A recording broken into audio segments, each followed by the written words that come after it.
Hola, ¿qué tal? En el video de hoy vamos a hablar acerca del hueso occipital. Etimológicamente, occipital quiere decir nuca o, o que se contrapone a la cabeza. Y pues justa razón, ya que veamos una descripción general del hueso, pues se va a relacionar mucho con su respectiva etimología. También hay que entender que es uno de los huesos que conforman parte del neurocráneo. Y bueno, vamos a empezar a describirlo. El hueso occipital es un hueso impar, ubicado en la línea media y que también es simétrico. Lo encontramos en la zona posterior-inferior del cráneo y que contribuye a formar tanto su base como la bóveda craneana y se relaciona mucho con la fosa craneal posterior. Es el único hueso de la cabeza que tiene relación con la columna vertebral y si somos muy específicos con el atlas a través de la articulación atlanto-occipital que ya la describimos en los videos de columna vertebral. Muy bien.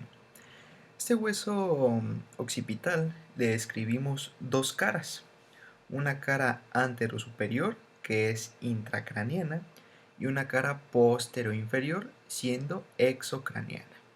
También le describimos cuatro bordes y cuatro ángulos que los describiremos en las diapositivas siguientes. Vamos a empezar a describir la cara posterior-inferior.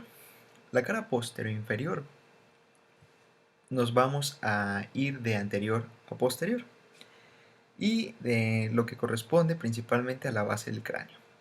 Lo primero que nos llama la atención es un gran foramen, aproximadamente de 3 centímetros de diámetro, que es el foramen magno. El foramen magno, o antes llamado foramen o agujero occipital.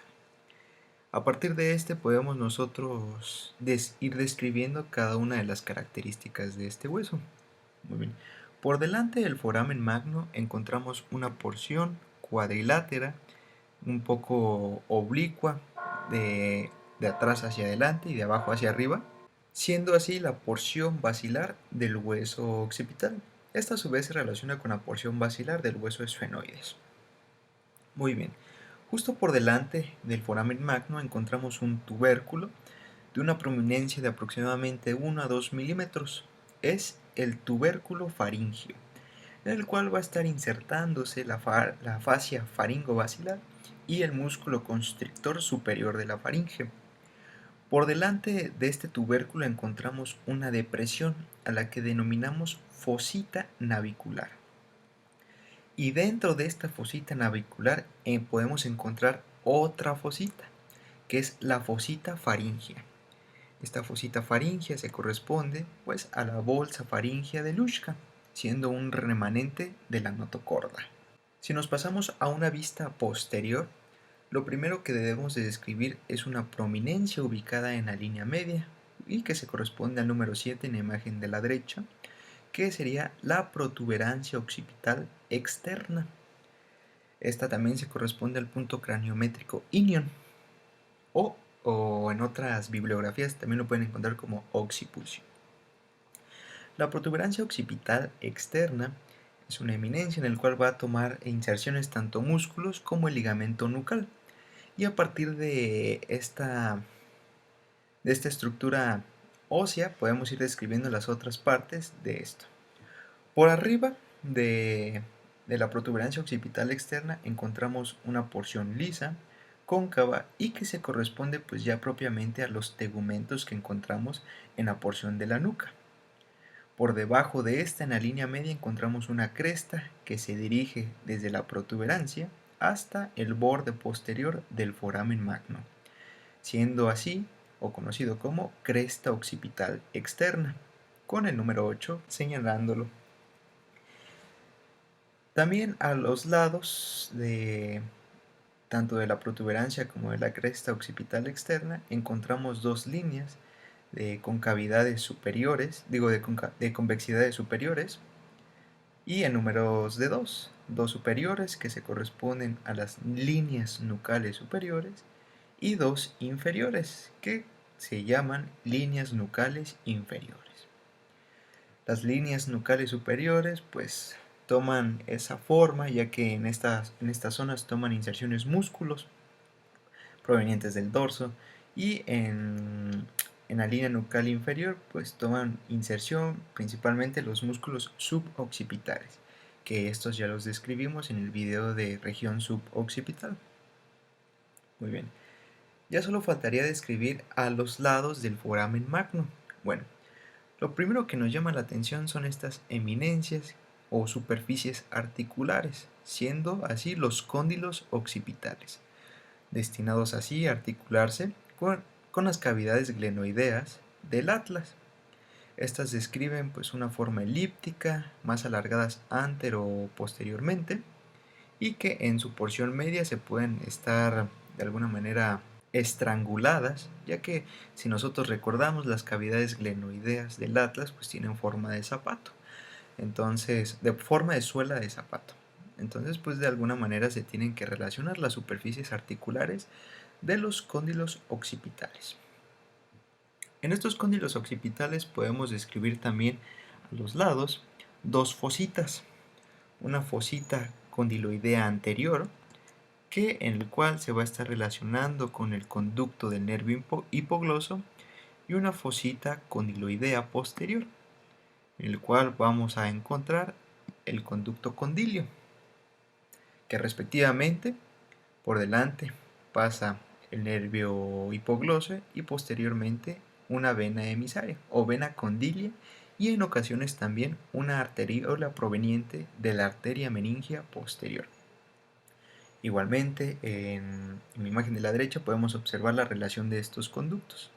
Con esta flecha encontraríamos el foramen condilio posterior, o actualmente denominado foramen condilio, y por delante encontraríamos el foramen condilio anterior, o actualmente denominado como conducto del nervio hipogloso.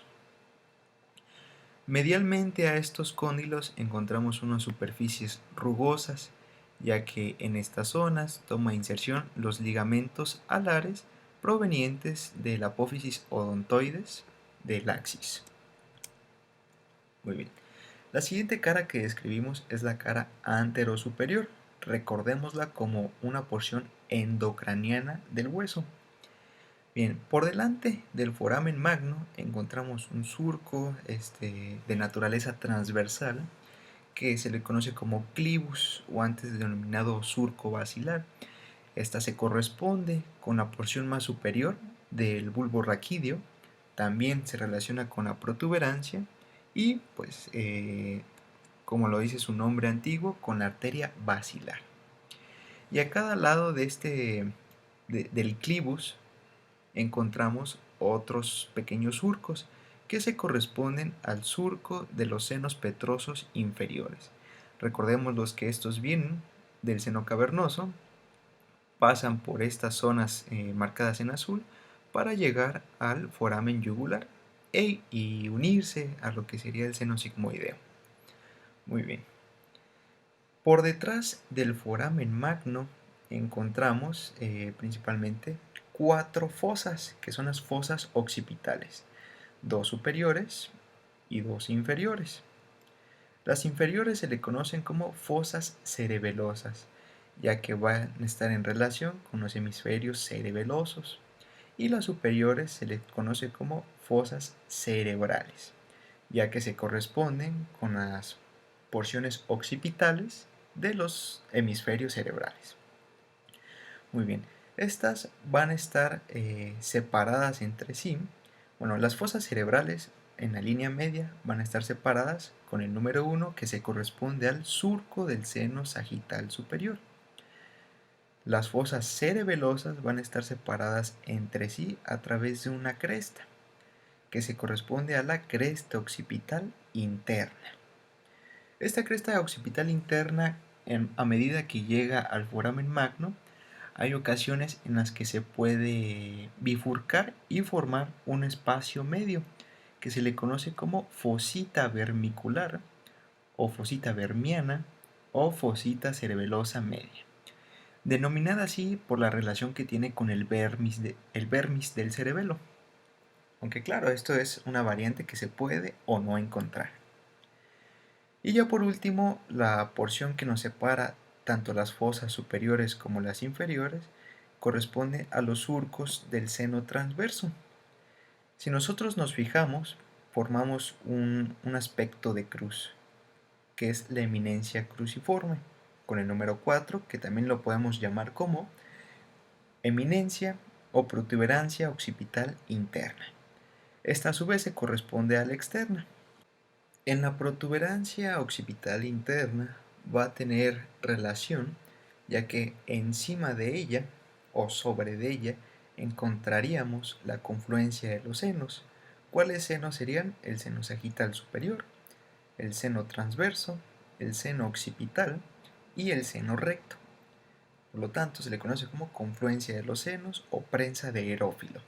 Recordar, no es lo mismo protuberancia occipital interna que confluencia de los senos. Lo primero es la descripción del hueso y lo segundo pues la relación con los respectivos senos venosos. Ya por último, a cada lado del foramen magno en una cara anterosuperior o endocraniana nos llama la atención dos eminencias. Una medial que se le corresponde o se le llama tubérculo yugular. Por debajo de esta encontramos el conducto del nervio hipogloso y más lateral encontramos la apófisis yugular. Esta apófisis yugular por detrás va a estar delimitando el surco del seno sigmoideo, mientras que hacia anterior va a estar provocando una escotadura, siendo la escotadura yugular, que esta se corresponde a la escotadura yugular del hueso temporal para formar así en conjunto el foramen yugular, o antes denominado foramen rasgado posterior. Los bordes son en números de 4. Tenemos a los bordes parietales en número de 2, que estos se unen en la línea media con la sutura sagital para formar el lambda o la sutura lambdoidea, y los bordes temporales. Estos bordes temporales podemos observarlos en una porción tanto lateral como inferior. Recordar que de los bordes temporales, la porción inferior terminaría en la apófisis yugular, la que ya habíamos descrito. Mientras que los ángulos también es muy sencillo, en números de 4.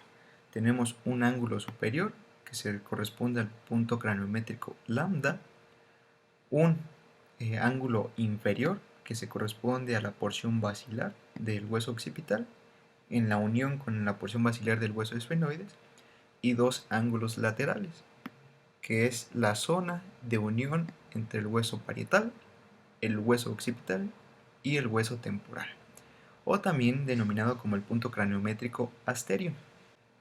Algo que faltó mencionar con respecto a los bordes es que inclusive en estas suturas, específicamente con el hueso parietal, podemos encontrar estos pequeños huesos, que son los huesos wormianos o huesos suturales, que pues suelen ser normales encontrarlos.